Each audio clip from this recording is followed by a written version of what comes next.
Hey y'all, you are tuned in to the Powerhouse Lash podcast. This podcast is my diary to the lash community where I share my highs, lows, lessons, and rants based on my lash journey.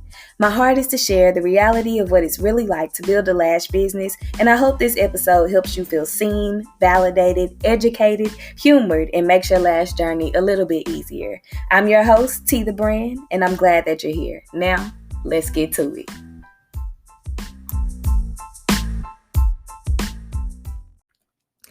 Hey y'all, welcome back to another episode of the Powerhouse Lash podcast. I am your host, T the Brand. If this is your first time tuning into an episode, thank you for being here, and I hope that something is said that encourages you and helps make your lash journey a little bit easier. In this episode, I want to talk about being a licensed lash artist versus being a certified lash artist. We see the different sayings or the different qualifications in bios and such, and you may be licensed, you may be certified. It really kind of depends on your preference and also your knowledge base and your state. But I'm going to share with you guys just some advice on what you should do if you should be licensed or certified, and kind of how I went about handling it for myself. So let's get into it. So first things first, a licensed lash artist is someone who has completed either a cosmetology, esthetician, or a specialty lash license program through a state accredited school. They've earned all of their hours, and you've taken your written exam, passed it, and you took your practical exam, passed it, and you have a state issued state issued license that gives you permission to practice eyelash extensions in your state.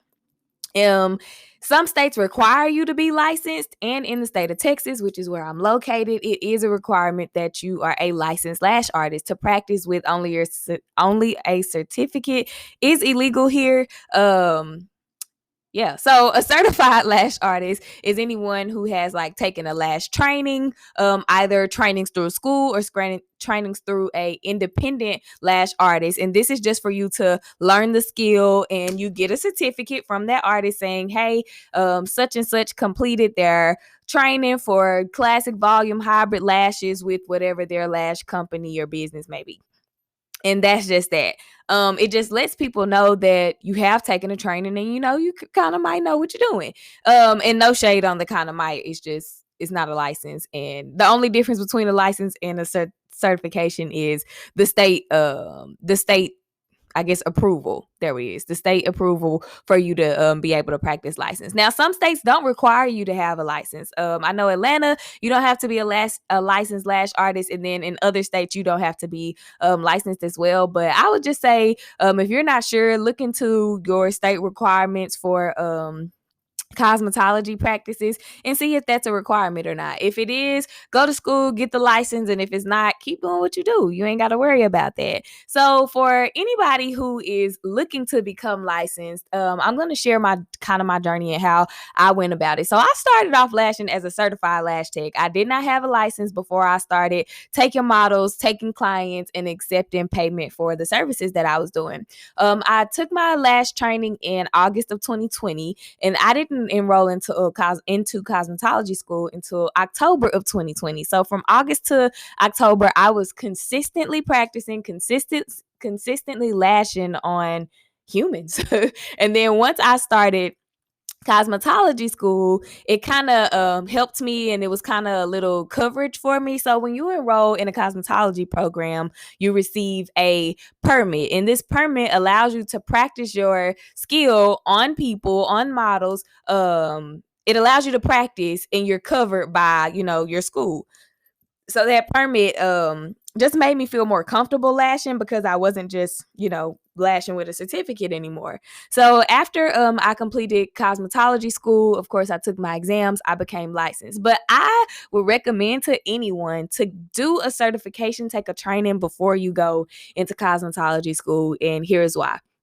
Reason number one, just for some financial help. When I went to cosmetology school, I had to pay out of pocket for it, and I did have help, thank God, for my best friend and my mom. They paid for me to go to cosmetology school, but I was able to make money after I became certified to help me pay for cosmetology school if I would have needed to go that route. So I always recommend to anybody, get your certificate, take that training, and make sure that you're training with somebody who really knows what they're doing so that they can help you really know what you're doing. Practice your skill, take models, start, charging a little light price to help you, get through lash school however you need to.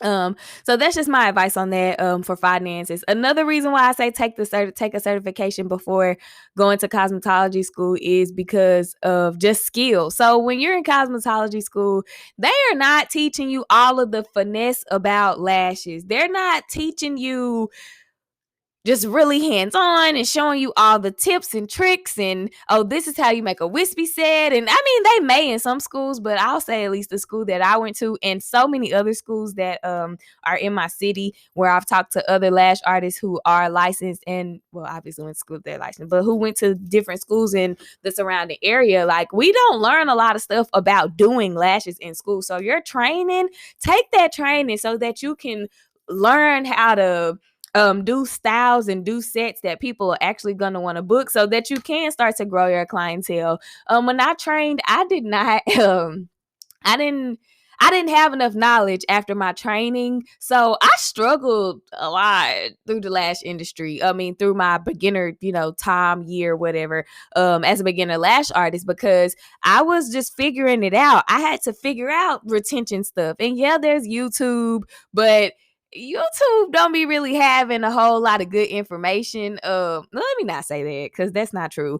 There are different practices for different people, and sometimes people make YouTube videos based off of what they heard somebody else say, and they're not really critically thinking about things that can help you. So for example, retention. My retention was trash. And you know what people were saying? Check your hygrometer and change your glue. Get another glue. Try this glue. And I wasn't finna keep spending all that money on glue. Glue and tweezers are the most expensive tools in the lash game, Lord. And I wasn't finna keep trying all these different glues and stuff because that was just getting expensive for nothing to be working. So once I had took a step back and had to, figure it out on my own. Okay, I'm placing the lashes on top of the natural lash, and that ain't really working. So now I'm actually doing a deep dive and looking at how the lashes are placed. Okay, only the base or only the stem is attached. Now I need to try a different way to apply. Okay, I'll do side placement. Boom, it's working. So I had a lot of troubleshooting through my beginner years as a lash artist. That's why it's so important that when you take a training, you train with somebody who really knows what they're doing and really knows what they're talking about. I know a lot of time that price tag on the training can turn you away. But if this person is if you're going to spend $2,000 on a training and learn and receive everything you need to get and learn everything that you need to know and get the best practice advice, then I say pay the $2,000 versus paying somebody $800. Oh, and I see cheap lash trainings online. I be like, they don't know what they doing. The training only one day. Oh, they don't know what they doing. People just be wanting to make money and they be out here training. So be careful in your training. When I see people who are charging $800 for trainings, it's like, okay, cool, it's cheaper, but what are you really getting? What can somebody really teach you in 5 hours, in 8 hours about lash extensions? Not enough for you to, really be able to hang on to and keep going. So yeah, that's why I say you got to invest in a good training. If you got to save the money, save the money.